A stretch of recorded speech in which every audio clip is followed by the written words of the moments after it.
Welcome to the White Girl Talk Show. I'm your host, Lisa Karen Johnson. Yes, thank you. Yeah, thank you. You're great. You're great. So today, we're talking about some serious issues. Yeah, I know. I hear you. We're talking about the pandemic. It's getting really tough. We're all trapped at home. You know, yeah, I've been like hoarding toilet paper and white Zinfandel, you know? Yeah, I know. Thank you. But I think we need to take a moment and thank all the people who are literally on the front lines.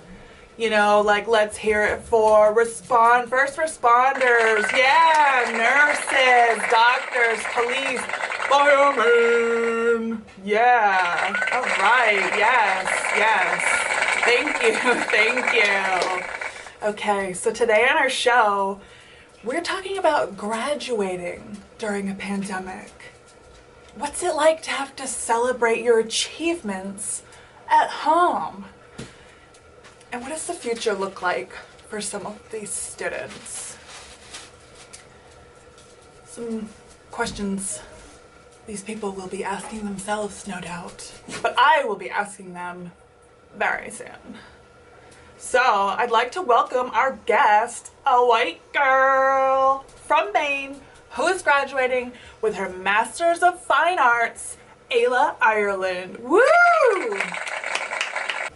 Thank you, Lisa Ann. It's good to be here. Welcome, Ayla. Welcome. How are you doing during this pandemic? I'm adjusting, you know. I'm working from home, and I'm homeschooling my son. So I've been busy, but yeah, it's going really well. Wow. I applaud you working from home, being a full-time student and a full-time mom. That's amazing. Oh, thank you. I just do what I can. So you're getting your master's. What is that like? I mean, like, what exactly are you doing? I'm graduating from the intermediate MFA program at the University of Maine.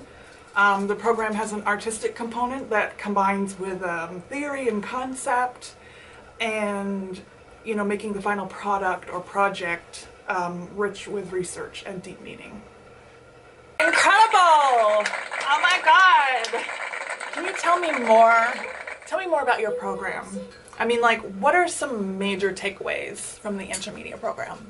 I found in my undergraduate program that the focus was more along the lines of building and developing skills. And in the graduate program, it was more focused on theory, concept, and research and how to develop those things and tie them into your art. There are a lot of different options and modes of engagement for my art that I learned in grad school. You know, for example, I didn't have to stick to painting or one medium, and I didn't have to necessarily hang it on a wall. You know, I could take a photograph and embroider on it and then invite others to join with me. So, you know, thinking outside the box of the gallery walls have opened up new perspective and ways of thinking about art. I've received a breadth of theoretical and conceptual knowledge from studying in this program. You know, this program is designed to incorporate art with concept, and you know, students are highly encouraged to explore multiple disciplines of study for conceptual research. And this style of research and education has expanded my learning and thinking and perspective, and has pushed me to expand and work outside of my comfort zone.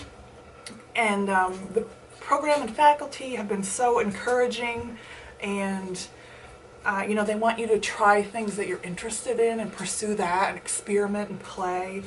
And the personalization of the camaraderie and support of this community of artists to freely express themselves and share thoughts and opinions.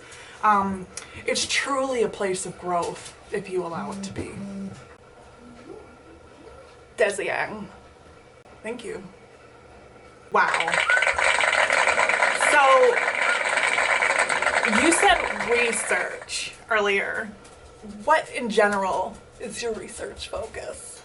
researching my matrilineal heritage, and I'm using an autoethnographic approach, which is a qualitative research method that builds on recording my thoughts, conversations, observations through field notes, as well as interviews, and collecting family photographs. And in this way I can relate my personal feminine perspective to a larger cultural perspective of family and genealogies. Wow, yes. Tell me, and the viewers at home, in case they don't know, what is matrilineal heritage? Right, so traditionally genealogy is based on the patrilineal line, or the father's line, and that's typically where we get our last names from. And I wanted to focus my research on the matrilineal line, being the mother's line. So focusing on my female bloodline, which would be my mother's mother's mother's mother's mother, etc. Wow, that's a lot of white girls! Yeah, I know, thank you. Anywho, how are you able to extend and or develop your ideas into your creative work? I mean, like, how are you even doing that? Sometimes I wonder that myself. Right, so I'm using photographs of the ancestral women in my matrilineal line. I have recreated negatives from these photos and printed the negatives on cyanotype.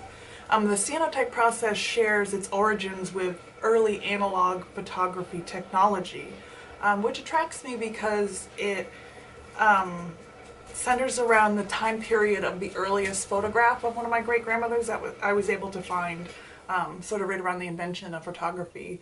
And family photographs coupled with the qualitative research method of autoethnography create a zoomed in view of family life and women and families, and you know, compares that on a larger scale to women in culture and their roles. Right. And has your research been challenged by the COVID-19 pandemic? My practice hasn't really been affected by COVID. I think as artists we have that luxury of being able to work from home or in our studios privately and have that flexibility. I have to say that I'm thankful for technology and my cohort, because we've been able to connect with each other over the internet using Zoom, and as a group, you know, we've been toying with the idea of how to display our art, you know, outside of the gallery. Again, you know, thinking outside of the box and what can we do to keep people safe and also get our artwork out there. Why? Because of the pandemic? Oh, right.